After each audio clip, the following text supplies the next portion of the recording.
Hello, Snake. It's been a while, hasn't it? I hear you've been causing quite the ruckus in Nicaragua. Nothing much to report from my end. The legacy's being put to good use. Or so they tell me. But enough with the small talk. There's something I need to tell you. You saw the photo that came with this tape, right? The boss gave that to me 10 years ago. I'm sorry, I should have told you sooner. I probably should have told you right away. But sending it to you hasn't been an easy decision to make. It's taken me 10 years.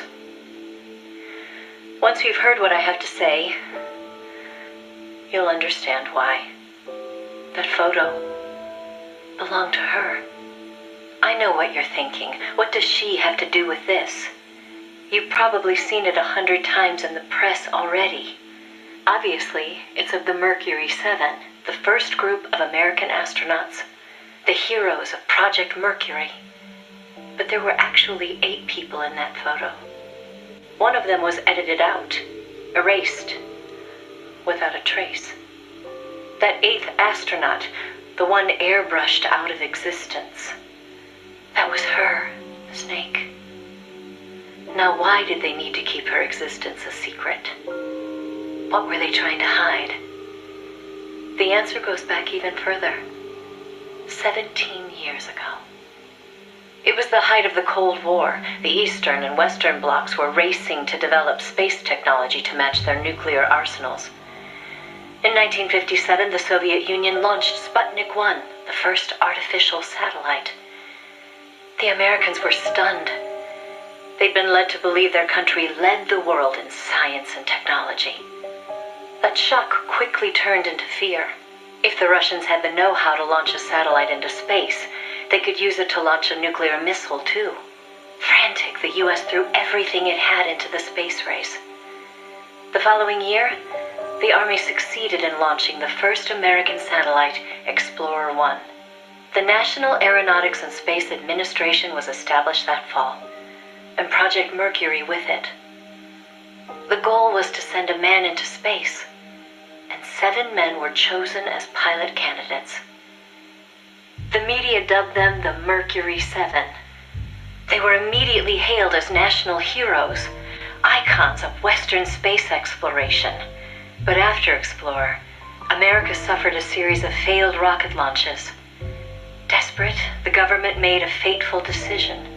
Unable to wait for its space program to mature, they'd steal the Soviets' technology, at the same time sabotaging their space program. You know better than anyone how hard a mission that was. The Soviet space program was shrouded in secrecy.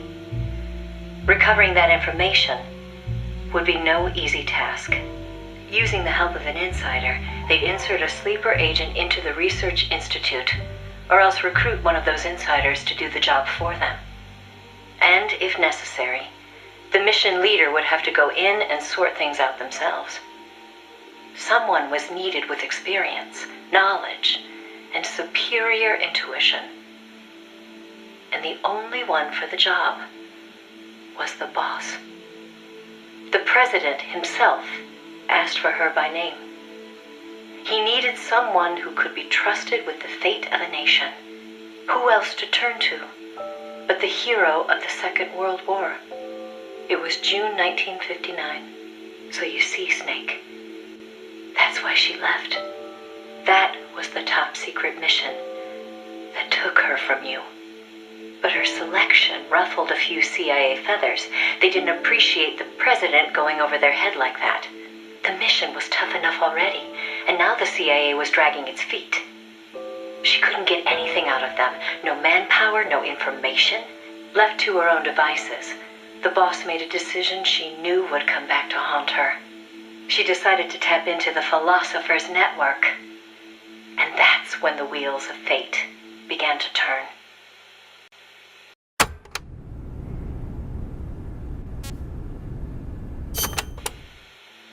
The Philosophers were a secret society of power brokers formed in a pact between the US, Russia, and China in the early 20th century. Of course, by that time, the American and Soviet branches had already parted ways. But there were those among the remaining Russian philosophers not entirely happy with the one-party communist state. The boss reached out to them. She arranged clandestine meetings in Berlin, hoping to find a way into OKB-1, the Soviets' premier design bureau. She worked tirelessly to win their sympathy, in some instances using huge sums of cash, in others by helping them over the Berlin Wall. It was a dangerous game to be playing. The philosophers had everything on her, and not just information either.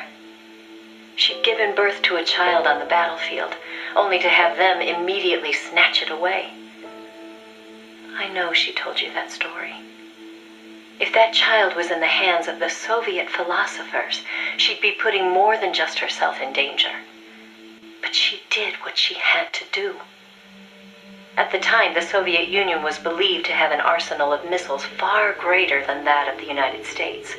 If that proved to be the case, Moscow would be free from the yoke of nuclear deterrence, raising the possibility that the Soviets might actually launch nukes if they felt it necessary. As you know, the so-called missile gap turned out to be a Soviet bluff.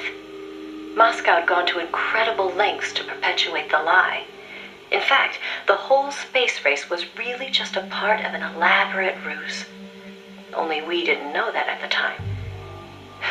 She used to joke that even she swallowed the whole missile gap story, hook, line, and sinker. She put her life on the line, for the sake of her country, to prevent nuclear war. And it was because of her sacrificial efforts that America succeeded in placing a sleeper agent inside OKB-1. NASA began to receive huge volumes of technical data from the Soviet program. By the end of 1959, they'd succeeded in sending a chimpanzee named Sam on a ballistic rocket flight. The rocket never left the atmosphere. But all the same, it was a huge success for NASA, restoring confidence in its technology. Then, just when the operation was starting to produce results, the CIA came calling. "You're a war hero," they said. "No need for you to dirty your hands with this sort of black ops. We'll take it from here." In effect, they wanted to reap the rewards for themselves. But the boss didn't object. "My part is over," she said. "I don't care what you do with the data now." It seemed as if NASA was making great strides toward manned spaceflight, while the Russians lagged behind. They even got a report from their mole at OKB-1. "The safe return of Sam has sent our scientists into a panic," he said. Soon afterward, the Soviet Union sent an animal of its own into space on Sputnik 2, the dog Kudryavka, better known to the world as Laika. But Laika was fated never to return to Earth. The U.S. can recover its spacecraft from the ocean upon re-entry. But the Soviet Union only borders the frozen Arctic. They had to bring their spacecraft down on land. How could they soften the impact enough to bring a living creature back safely? The agent reported that the Soviets hadn't yet found a solution to that problem. The plot to sabotage the Soviet space program seemed to be working, too. First, they tampered with Sputnik 4's re-entry. Then, 2 months later, one of their rockets exploded on the launch pad. They did manage to send 2 dogs into orbit aboard Sputnik 5 and return them safely to Earth. But the agent dismissed it as a fluke. Dogs, sure, but humans? They didn't have the technology. Everybody believed it. Everybody was complacent. Everybody. Except the boss. There was something about the Sputnik 5 schematics they were getting that didn't seem right. Some kind of ejection device on the capsule that didn't quite belong. She couldn't figure out the reason why it was there. What was it supposed to eject? NASA shrugged off her concerns. They figured it was probably meant to eject the flight recorder in case of an accident. The boss pleaded with them to investigate, but the CIA wasn't having it. They probably thought she was trying to reclaim some of the glory for herself. The boss wouldn't give up. She decided to head to the Soviet Union herself, alone, without any backing from the CIA. By the beginning of the next year, 1961, she'd succeeded in infiltrating OKB-1. That's when she saw the truth for the first time.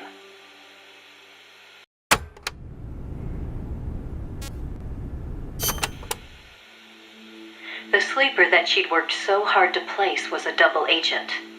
He'd been turned by the Soviets and was feeding the Americans lies. But what shocked the boss even more was why. The CIA's access agent had been taking a large cut of the sleeper's pay. The sleeper felt what little he was left with wasn't worth the risk. When he got a better offer from Moscow, he took it. At some point, the Americans' intelligence operation had become an open book to the Soviets. And contrary to what the sleeper had been reporting, the Soviets' manned spaceflight technology was quite advanced. It wasn't until she infiltrated OKB-1 herself that the boss learned the truth about Sputnik 5. After the spacecraft re-entered the atmosphere, it ejected the pilot, seat and all, at an altitude of 7,000 meters. It was the Soviet solution to the problem of land recovery. The mystery device attached to Sputnik 5 was for that purpose. The pilot would parachute down from that high altitude wearing a bulky spacesuit. Crazy, I know. The Soviets knew exactly how dangerous it was, of course. So much so that they gave Yuri Gagarin, the first man in space, a special 2-rank promotion before re-entry. Only Moscow could come up with this kind of plan. With total state control over information, they could easily pretend it never happened in the event of a failure. The boss passed the info on to NASA. It was their worst nightmare. The glory of mankind's first spaceflight was about to be stolen from them by the Soviet Union. It was Sputnik all over again. And the CIA was caught no less off guard. Their ineptitude had caused the fiasco in the first place. The Soviets' deception was brilliant. They'd woven a masterful tapestry of truth and fiction to convince the Americans their intelligence operations were proceeding as planned. No one but the boss could have seen through it. It was obvious the Soviets had some gifted minds working on their side. But that certainly didn't excuse the CIA's massive failure. The CIA wasn't done, though, and devised an ingenious plan to avoid taking responsibility. Luckily for them, a new president had been elected the previous November, John F. Kennedy. As he didn't know the case history when taking office, the CIA was able to feed lies to his new administration. They masked their own failures, placing the blame squarely on the boss's shoulders. After all, she'd selected an unreliable sleeper. They claimed she'd failed to make use of one of the most effective means of controlling a sleeper agent's actions: holding their family hostage.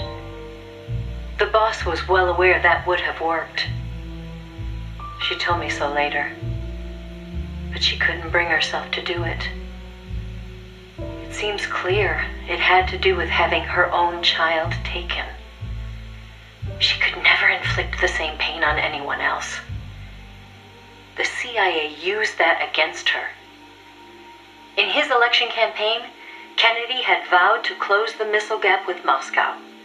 If America lost the space race, that promise would be worthless. The fact that the president had no links to the philosophers only made things worse.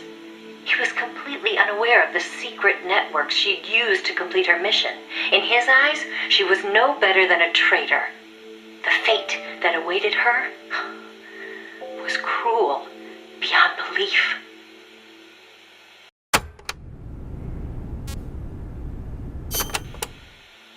The order came down from above. The boss would take the official blame for the sleeper's betrayal. More so, she'd serve as the guinea pig for NASA's manned spaceflight program. By then, NASA had gotten as far as sending a chimp named Ham into space. Now came a whole battery of ground tests to pave the way for a human to take its place. High G tests, zero G tests, spacesuit tests, simulations in pressurized oxygen environments. Some of the tests were highly dangerous, too dangerous for the Mercury 7, who were by then already media darlings. So the boss was made to stand in for them. She could have refused the order, argued her side of the story against the CIA, but she didn't. The way she saw it, her military experience made her a potentially valuable asset to those tests. She felt it was her duty to accept. She soon proved herself right. The boss was more than just a guinea pig. She drew on her experience to give the staff focused advice exactly where it was needed. NASA's space program took off again. At the rate they were going, putting a man in space seemed within reach. The higher-ups at NASA were impressed with her talents. They took to calling her the 8th astronaut, the Mercury Lady. The photo I sent you was taken around that time. I suppose maybe they were planning to use it as propaganda, the world's first female astronaut. But then, just as things were looking up, they hit a new snag. The government told them to add a window. There were no windows in NASA's spacecraft back then. Ham never saw the stars around him. But Washington insisted. Their sources told them Soviet spaceships had windows. Space exploration as a form of propaganda in itself. After all, what was the point of sending a man into space if he couldn't tell the world what he'd seen? Most of all, though, they simply couldn't have the Russians doing something they couldn't. It was sheer madness, and everybody knew it. NASA was already facing impossible deadlines. Now they were adding yet another element of uncertainty to the mix. Installing a window would both weaken the spacecraft and make it harder to shield the occupant from cosmic rays. They weren't about to put their Mercury 7 golden boys in that kind of danger. So the boss was chosen as the pilot instead. Even if she made it up into space, she was given less than a 20% chance of returning to Earth alive. But she took it in stride, even helping them make the necessary design changes to the Mercury capsule. It was like going to work every day at NASA to make her own coffin. Then, without warning, the US received intelligence that the Soviets had moved their Vostok spacecraft to the launch site. The launch was set for the following day, April 12th, 1961.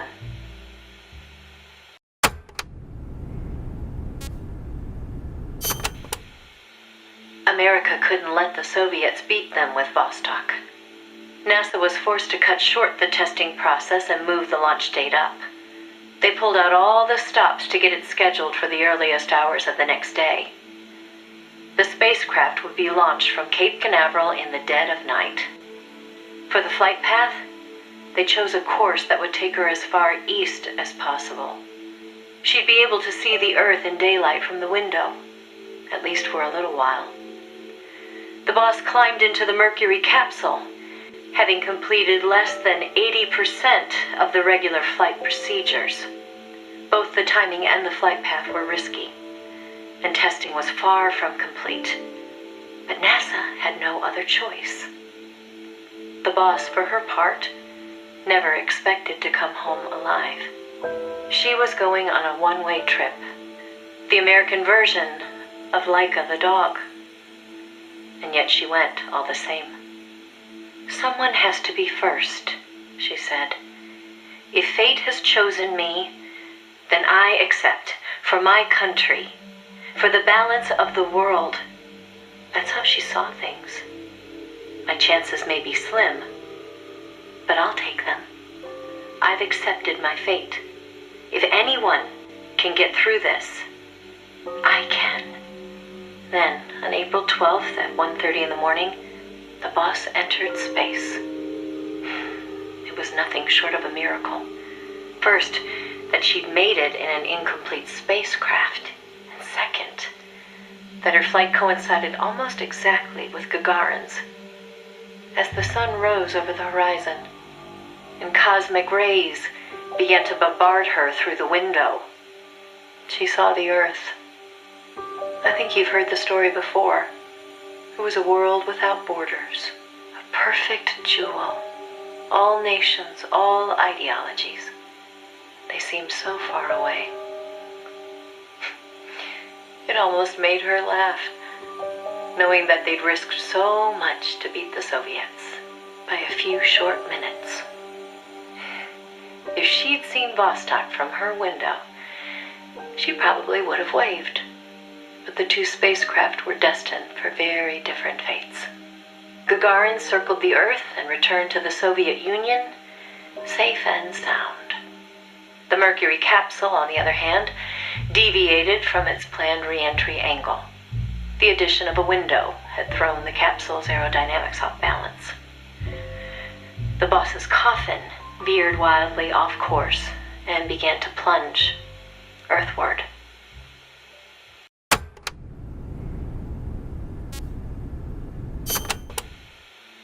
The course deviation caused the capsule to miss its splashdown point by a wide margin.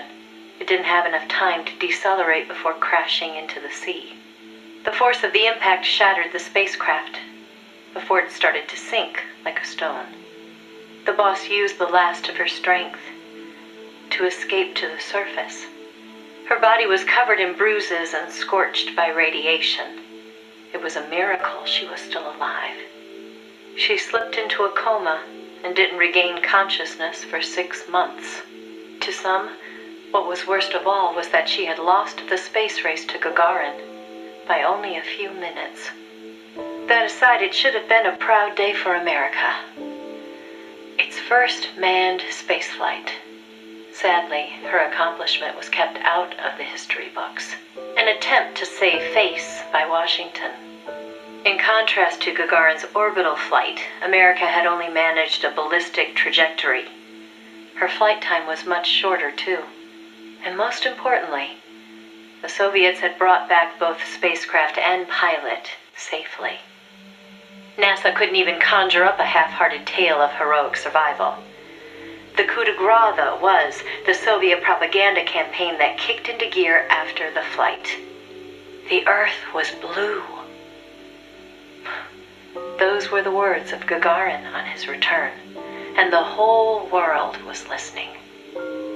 In the blink of an eye, Gagarin was an international celebrity, earning accolades from every corner. It was a PR coup for the Soviet Union. Meanwhile, Washington could only grit its teeth in silence. They decided there was no value in making the boss's flight public, that it would only make matters worse. So they buried it instead, labeling it a dark mission.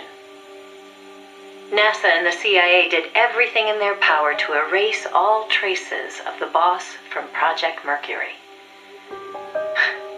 The result was the photo you see before you. Not a bad job, huh? Not only did they expunge her flight from the records, they denied that she ever existed. And that wasn't the end of it. As an alibi, the military claimed she'd taken part in the CIA's botched Bay of Pigs plot to take back Cuba. And when the boss was finally well enough to return to service, they wouldn't take her back. She was forced to go underground. In the public eye, the boss was still a hero of World War II. In reality, though, she was anything but that. She was a non-person, fit only for the blackest of black ops. In effect, she may as well have been dead. Gagarin went on a worldwide tour in front of millions of adoring fans. The boss, meanwhile, was a walking secret, unable to breathe a word about her experience. The authorities in Washington had this to say: "Why are you still here? If only you'd had the decency to give us a nice quote like Gagarin and then die an honorable death, you'd have gone down as a hero." 3 weeks later, on May 5th, Alan Shepard, one of the Mercury 7, made his own ballistic flight. They sure didn't try to cover up his achievement. Of course, he owed his success to the lessons learned from the boss's tragedy. Before sending Gagarin up into space, the Soviets had used a mannequin called Ivan Ivanovich to test the landing procedure, which would make the boss America's version of a crash test dummy. But she didn't care. "I'm happy to be the dummy," she said, "if it'll help the project succeed. Nothing would give me greater satisfaction." And that still wasn't the end of it. The boss had worked through the anti-Moscow faction of the Soviet Union's philosophers to place the sleeper agent, and at some point, the Soviets found out about it. Yet the Americans remained oblivious to the end. Even the philosopher network the boss plugged into never tipped them off to the double cross. That could only mean one of two things. Either the pro-Moscow philosophers had intervened, or the anti-Moscow philosophers had been turned. Either way, it was a situation their American counterparts couldn't stand. To preserve the philosopher's good name, and to repay her debt, so to speak, the boss once again made her way into the Soviet Union. There, she found herself face to face with the Soviets' own agent.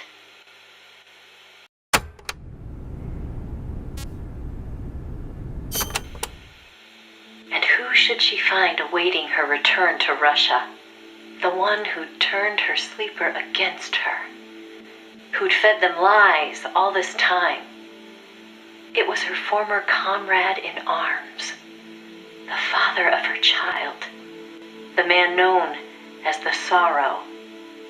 He didn't know it was the boss who'd sent the sleeper.